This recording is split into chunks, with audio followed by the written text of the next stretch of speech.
Hi, welcome to My Favorite Mistake. I'm your host, Mark Graben. Our guest today is Karin Hurt. She helps human-centered leaders find clarity in uncertainty, drive innovation, and achieve breakthrough results. So she is the founder and CEO of Let's Grow Leaders, a global leadership development firm known for practical tools and techniques for human-centered leaders. She's a former Verizon Wireless executive with more than 2 decades of experience in sales, customer service, and human resources. And she's also an award-winning author of 5 books, including her most recent, thank you for sending it to me, Karin, Powerful Phrases for Dealing with Workplace Conflict, What to Say Next to De-Stress the Workday, Build Collaboration, and Calm Difficult Customers. That is co-authored with David Dye. One of her previous books is Courageous Cultures, How to Build Teams of Micro-Innovators, Problem Solvers, and Customer Advocates. And Karin is the host of a popular LinkedIn show called Asking for a Friend. I think I'm going to be a guest there on that show. She's nodding yes. And she has an advice column called Courage Coach. And she was recently named by Inc. magazine as a top 100 great leadership speaker. So Karin, it's great to have you here. Thanks for Absolutely, being here. my pleasure. I'm really looking forward to our conversation. Yeah, I'm excited that you're here. I don't, hopefully you didn't feel like you're having to be courageous to come on here to talk about mistakes and culture. Being able to talk about your mistakes is one of the most important things. To reflect on your mistakes, to be able to talk about them so other people can not screw up the same way you did. So I'm a big fan of your approach to all of this, Mark. Okay, well, you're in the right place. So let's get right to it. I'm curious whether it's from your corporate days or with the work you've been doing in your company. What's your favorite mistake? It's so interesting. There were so many to choose from. Yeah. Since we have this new book out, I want to talk about one of the mistakes that's really relevant to dealing with workplace conflict. Mm-hmm. And it was interesting. I was back in my Verizon days, so I was leading a 2,200 person sales team, and one of the things that I really care about, I care about it now, but I've always cared about it, is really developing people, giving them an opportunity, making sure that people aren't being discriminated against. This has been a passion of mine for my whole career. Yeah. So there was a situation on my team. So one of my guys, and so, I'm an executive. So we're talking about, there's like this guy's like 4 levels below in the organizational hierarchy. And he had applied for a job that he was so qualified for. Mm-hmm. I mean, he was a rock star. He was already running circles around this particular area, and he applied for a job in another department. And I am talking to the executive who has chosen not to hire him. And it is clear to me that he is discriminating against this Black man. Mm-hmm. He's like, well, he doesn't have the look. And I'm like, are you kidding? Look? Yeah. I mean, it was like every radar went up, right? Yeah. So here's the thing, Mark. I was right to be pissed off. Yeah. And I was right to advocate for this wonderful human being. Mm-hmm. And I screwed it up so bad. My mistake was, I was like, so it happened to be after hours. We had both had a glass of wine. And I said, how can you be so effing, and I used the real word, out loud, arrogant to not think that this guy is your most qualified candidate? Well, I was screaming at him in front of 10 different people. 10 different people you knew, or this is also yeah. Okay. All right. Because I was so mad. But guess who got in trouble? You Me. did. Right? Because there was an HR person there, and then they're like, this, Karin, you're creating a hostile work environment, all the things. So, and it was interesting because one of my direct reports was standing there too. And he took me aside afterwards. He's like, so the thing is, I know why you did. I know why you were so mad, and you're right. But my mom said to me this, when I was growing up, he was like, and he was also Black. And he said, the thing is, even if you're right, if you throw the first punch, Yeah. You're going to be the one in the principal's office. Mm. And, he's like, so basically it appeared that you threw the first punch. Hmm. And so at that moment, I was like, right, it doesn't matter whether you're right if you cannot effectively communicate and get Mm. what you need. Yeah. And it was, as it turns out, we did get his attention and the guy did get the job. So that part worked out in the end, but Yeah. it was terrible for my career. It was terrible for my career and my reputation. And I, tried to be a human-centered leader, and there I was Yeah. screaming and shouting an F-bomb. So there is a chapter in the book about what to do if somebody is shouting F-bombs, just so Uh, uh, yeah. so. Well, I mean, no, I appreciate you telling the story. I mean, when you talk about being human, though, the sense of emotions and outrage and wanting to defend somebody and in a righteous way, that is a very natural human reaction, right? But what I mean, thinking back, like was it a sense of frustration that, I mean, you had brought this up in, it sounds like, calmer ways. Yeah. And I mean, it sounds like there was a sense of frustration of, well, if that approach didn't work, Right. Right. what, I guess, I mean, Yeah. what was it? Well, I mean, like, I've talked to people who say sometimes, like, intentionally getting mad and choosing your moments can be a strategy. Yeah. It loses effect if you're always in that mode. Yeah. So But I I mean, think there, was it like a choice? You're like, well, it okay, wasn't a you think it choice. didn't It work wasn't out. a It just choice. happened. I was just, it was the way he was, because I had approached him and I said, what are you doing? Like, this guy, Yeah. he's like at 250% of quota, selling the thing that you are an expert at. Like, he belongs here. And he Yeah. was like, well, and it was, I think it was his responses felt so discriminatory. Like, there was Yeah. no logic. Yeah. Yeah. And what I should have done is taken a beat, Mm. calmed down, Hmm. pulled him aside. So it was a one-on-one conversation without an audience. Right. Right. So it was interesting in our World Workplace Conflict and Collaboration Survey, which is 5,000 people, 46 countries. We asked people to think about a workplace conflict that they had in the past and what advice would they give to their former self if they were faced with a conflict again. 55%. This is more than half of the people said they would stay calm. Right? Yeah. I mean, easy to say. Easy to say, but that's why we I wrote the mean, book, right? To give people yeah. the words and the approach to have more productive conversations. Yeah. So I think we can dig into a lot of that, but I'm curious to kind of close the loop on the story a little bit.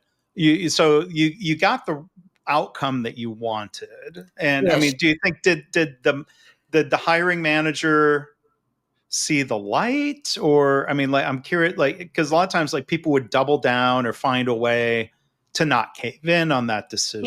what happened was HR got very involved in this situation Mm. because they heard somebody from HR had witnessed the incident, right? The Yeah. incident being the screaming incident. Right. And so when when they do an investigation, right? Like, why is this person Yeah. screaming? I completely laid out my case and I said, all right, do it. I screwed this up, but here's the case. And you have a Yeah. clear case of discrimination here. Right. And in that case, right. So I did get the outcome, but I also I believe I damaged my reputation as a Yeah. human-centered leader. And so I got my outcome, but I didn't get my outcome because a part of my outcome is also to, maintain my brand, my personal brand. So, Yeah. Did, was that part of, I was going to ask you then, what prompted or what things prompted your transition from the corporate world into starting a business? Was this one of the things that tipped you in that direction? no, Or was that come it was later? a long time after that. Okay. So what was really interesting, so my whole background, my educational background is in this, right? Organizational development, communication, leadership. And then, I spent a decade at Verizon in HR doing this kind of work. And I, led a 300-person training organization. And so this has been my passion. But then, and this was such an important pivotal moment in my career, one of the senior vice presidents of customer service who I was working on an emergent integration project when I was in HR, this is a long way around the story, but it will all make sense. He said, hey, Karen, what are you going to do next in your career? And I was in my early 30s. And I said, I'll probably be VP of HR. And he's like, yeah, probably, if you don't do anything different. But guess what? I will have a lot more respect for you as a VP of HR if you have led a large team. So I think you should get out of HR for a minute, go lead some large teams. So long story short, I did. And so I led, I took on a bunch of our mega call centers without any call center experience. Then I did this large sales team. So all of that, now I'm an operations person, which is amazing. I learned so many things. Well, my last operations job, before I left, was to do the transformation of what we call our strategic partnership channel, which was 10,000 human beings in other companies, BPOs, so outsourced call centers that were taking our calls.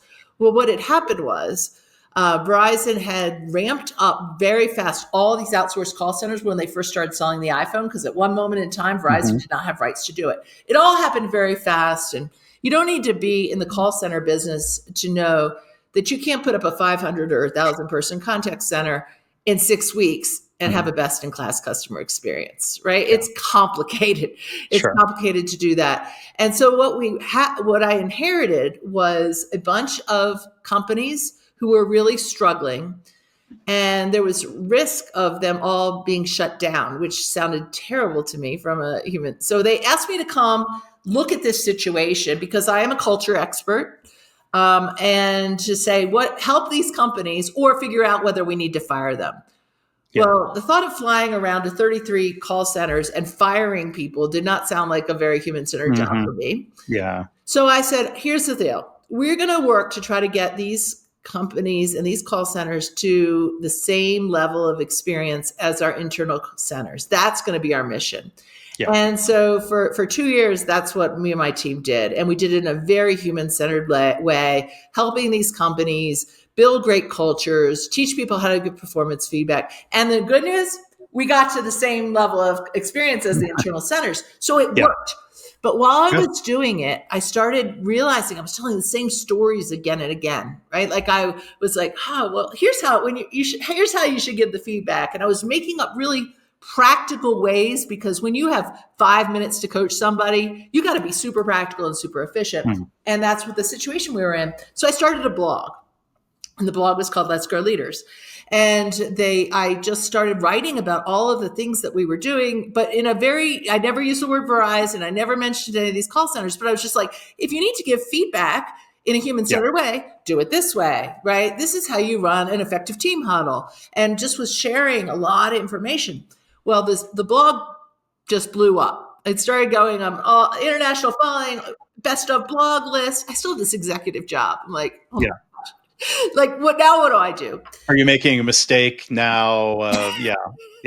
Right? Like now I have too much on my hands. Well, one of the call center vice presidents that it was one of we were working with said, hey, Karen, why don't you come be our keynote speaker for the International Customer Service Association? I'm like, I am not a keynote speaker. What are you talking about? So he's like, just come do it. Just talk about what happened. Nobody's expecting you to be a professional speaker. Just tell the story. So I did. Get off the stage. The guy coming up next is Shep Hyken. He's one of the most, you know him. Okay. I know of him. Like he's very, very famous in the customer service world. He's written a ton of great books.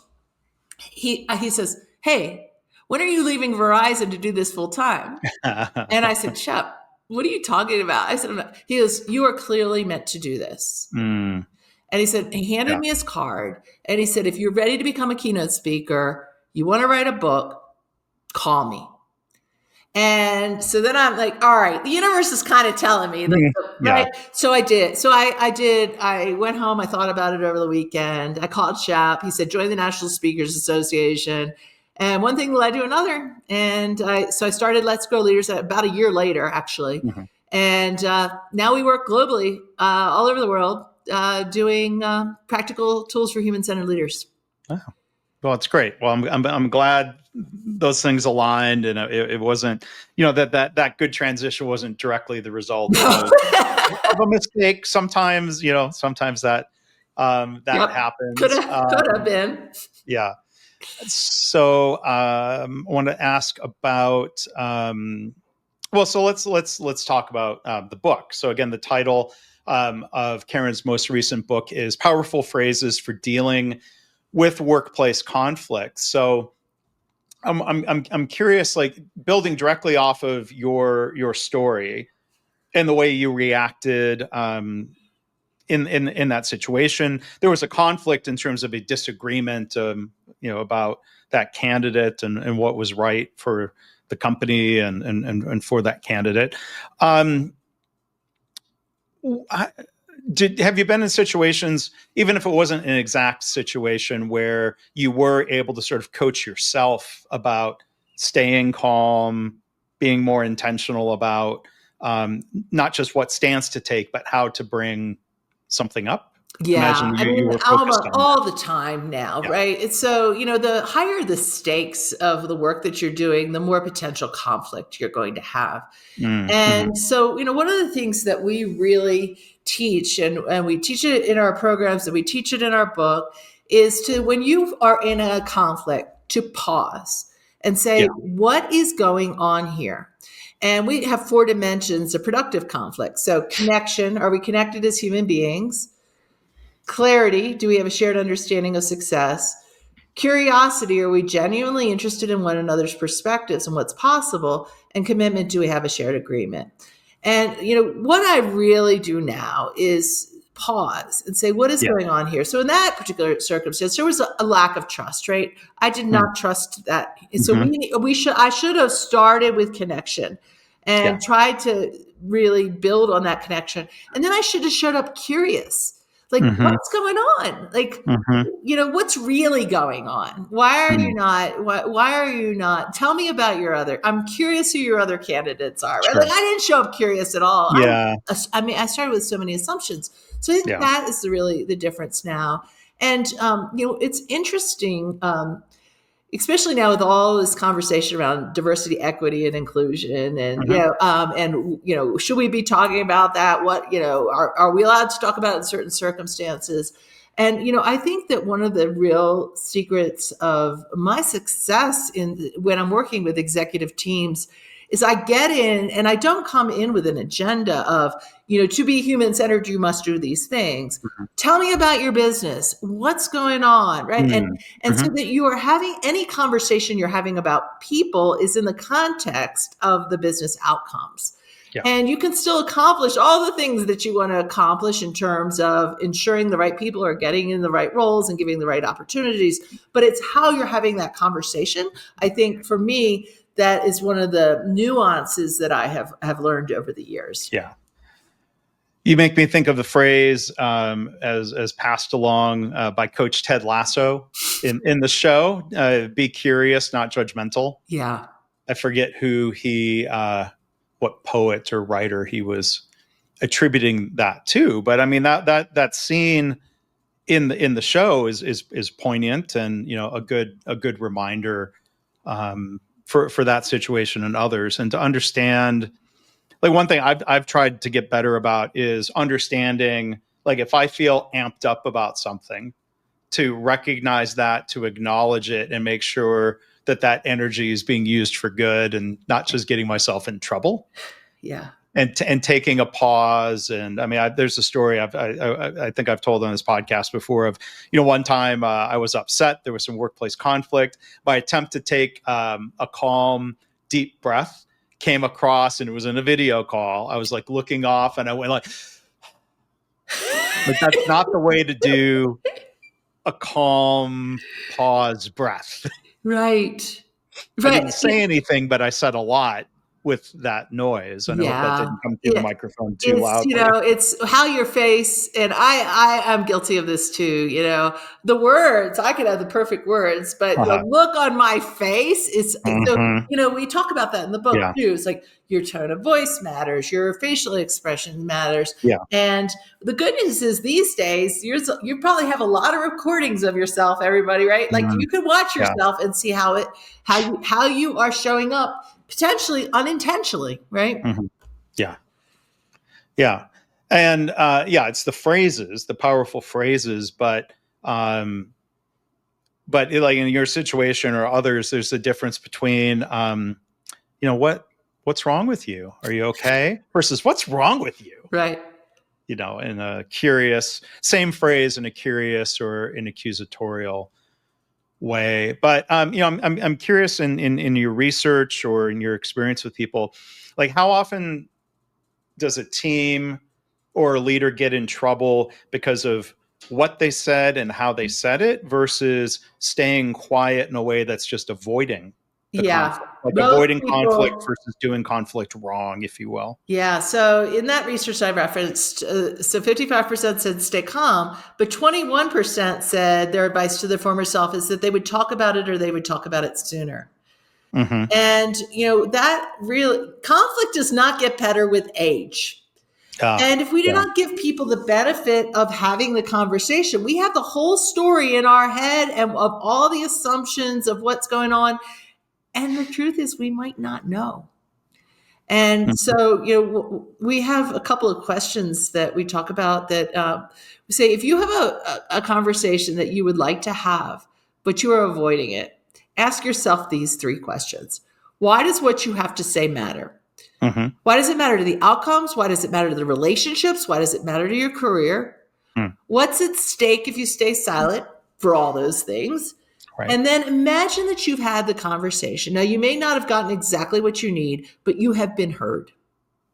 And then Mhm. we ask people, and I do this in front of keynote audiences all the time. I say, okay, 1,000 people in the room. Imagine you've had the conversation.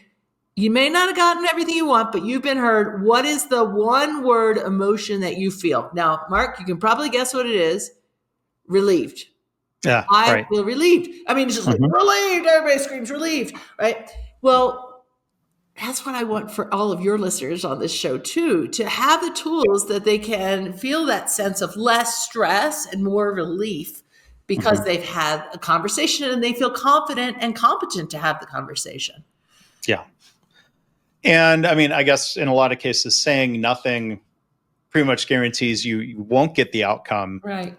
that you're going for. Saying something gives you some chance. Saying something or saying the right thing the right way, the That's right what we're tone, going and for. the Yeah. right time can help. So, for example, a lot of people maybe get themselves in trouble because they're people pleasers. They don't want to say no, or they think they're going to get in trouble for saying no. So, like one thing I thought interesting, a section here on when you need to say no, even to your boss.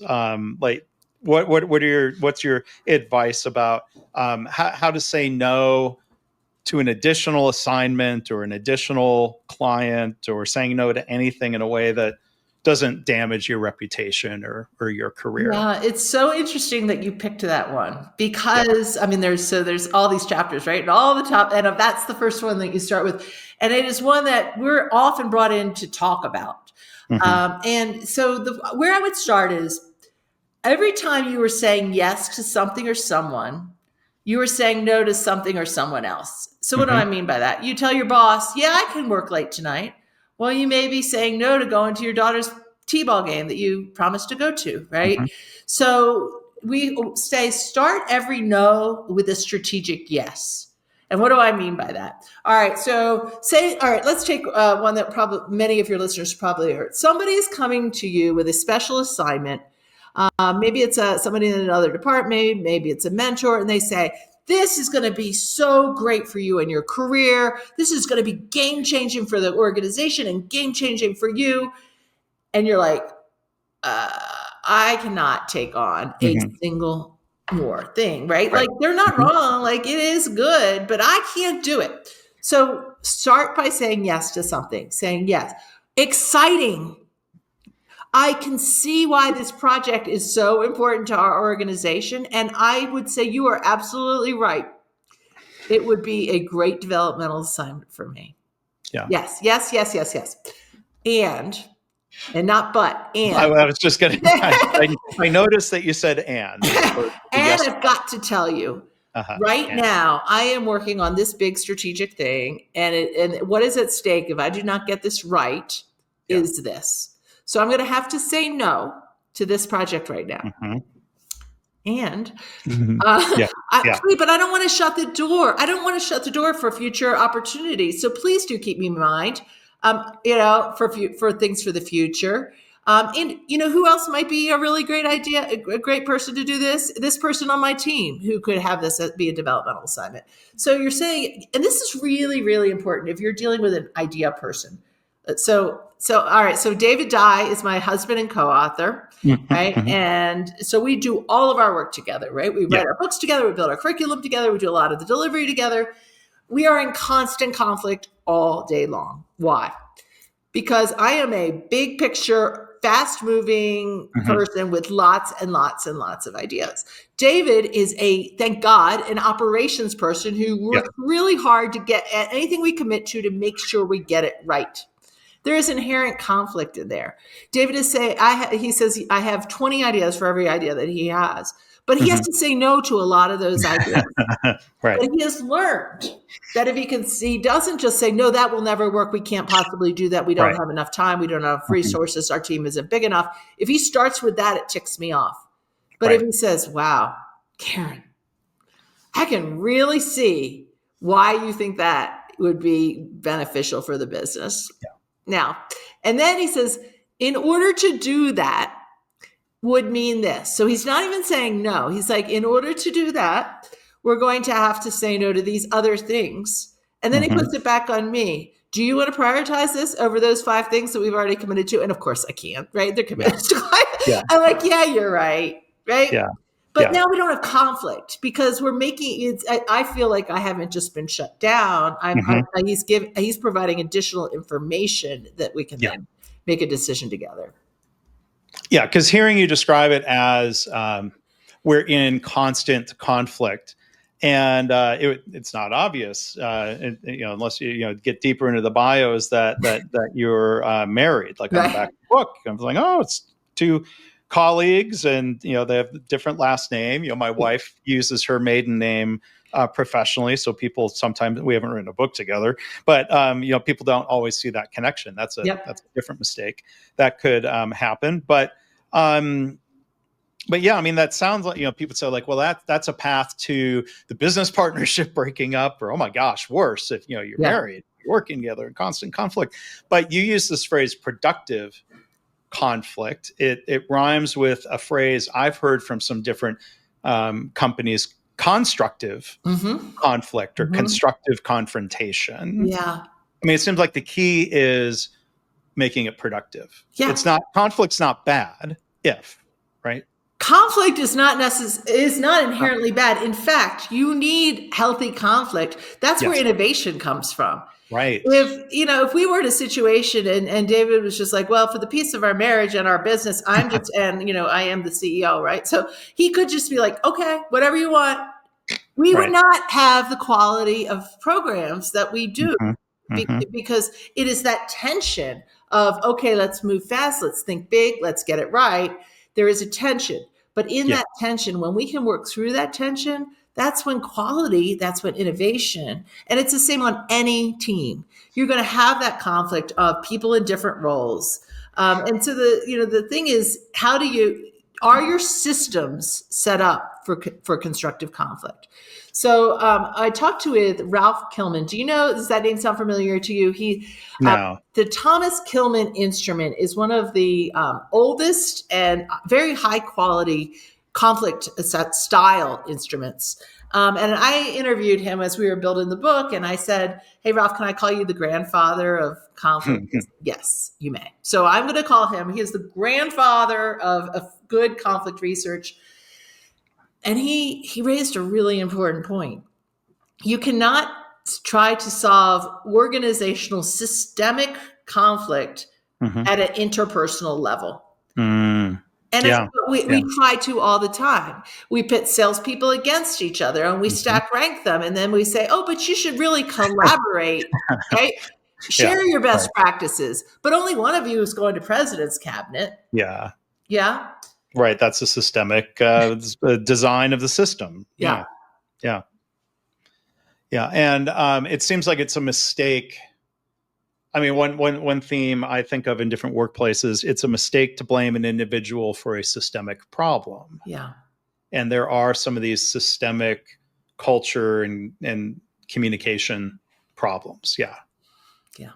A lot of them. And Yeah. one of the biggest ones we talk about conflict cocktails. So conflict is not Mm-hmm. just simple, right? It's this and that.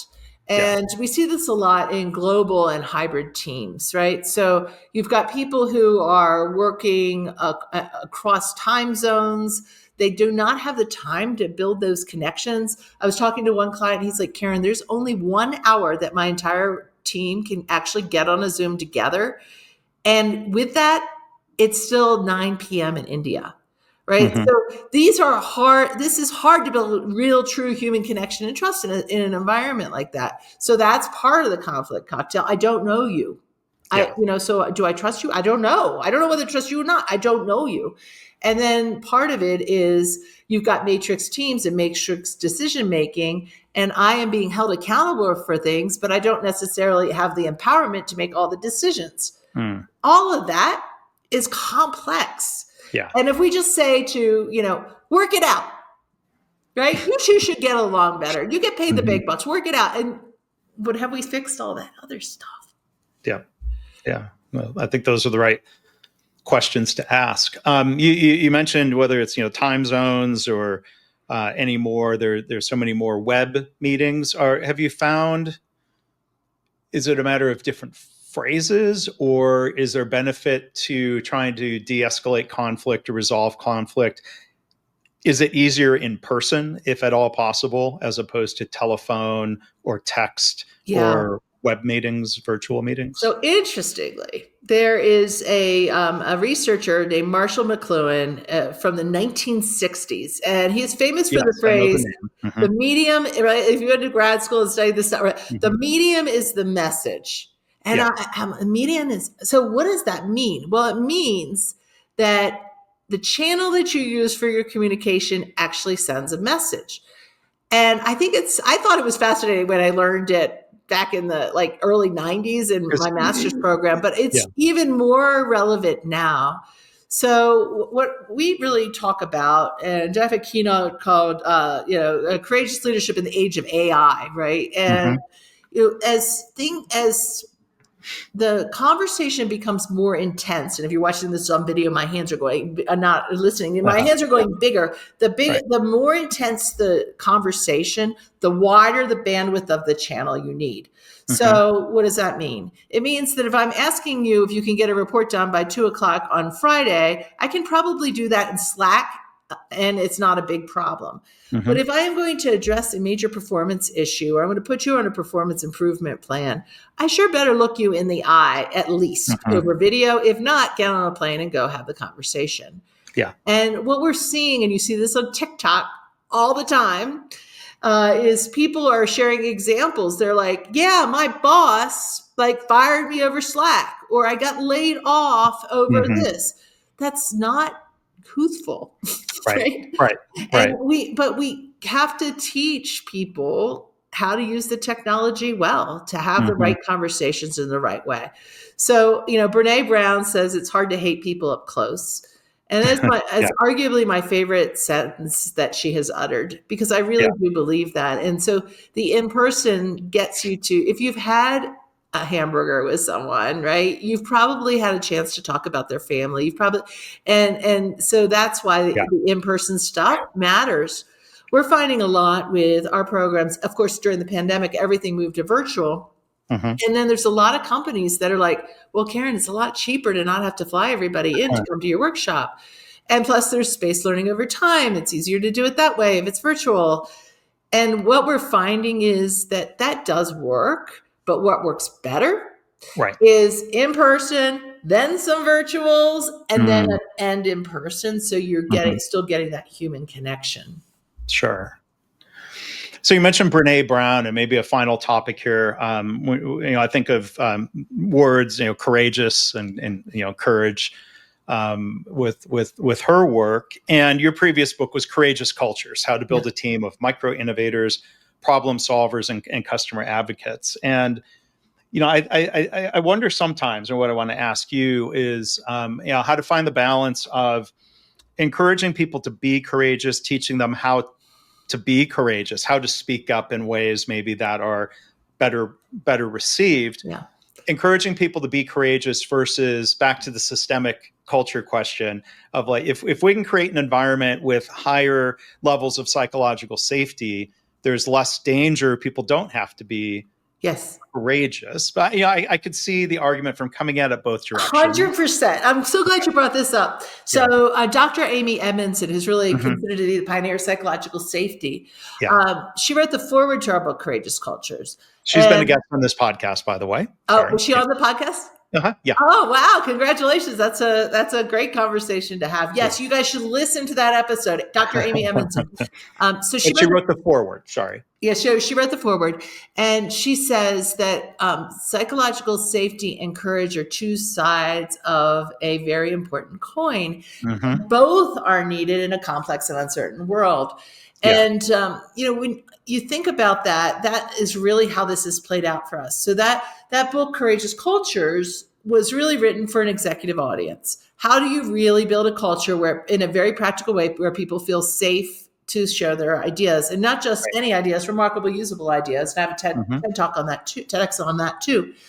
But what we found as we went out is training the executives wasn't enough. You also had to provide training to the people in every role about how do they share their ideas in a way that they're going to be heard and listened to. So we have our executive programs, but we also have these other, like, practical ways to be more daring, how to share an idea, how to confront your boss, which is how that all then led to powerful phrases. Because Harper Collins called us and said, I think we need the companion book to this. Right. Yeah. So it all plays together. Yeah, no, I think that's well said. So a good combination of books. I hope people will go check out the books. Karin Hunt, if you want. Karin Hurt. Speaking of mistakes, my goodness. Mark, the crazy thing is people do it all the time. The only reason I care is when they go to look for me on LinkedIn, I want them to find me. Karin Hurt.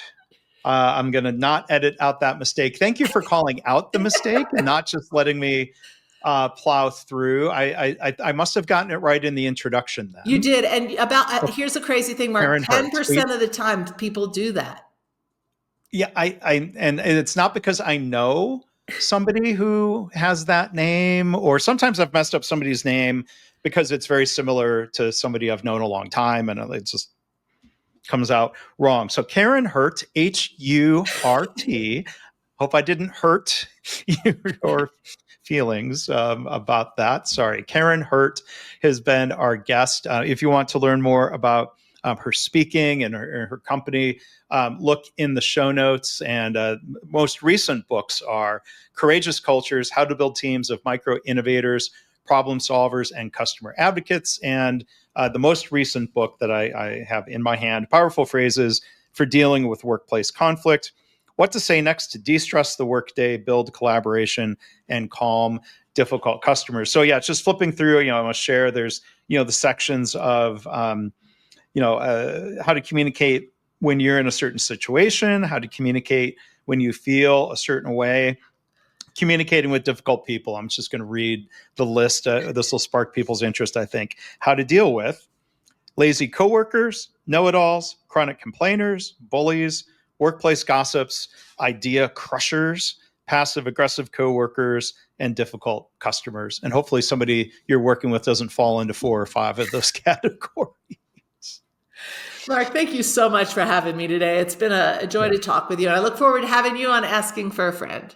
All right. Well, thank you. So thank you for sharing your story and for all of your insights and reflections here today. Thank you, Karin. Thanks.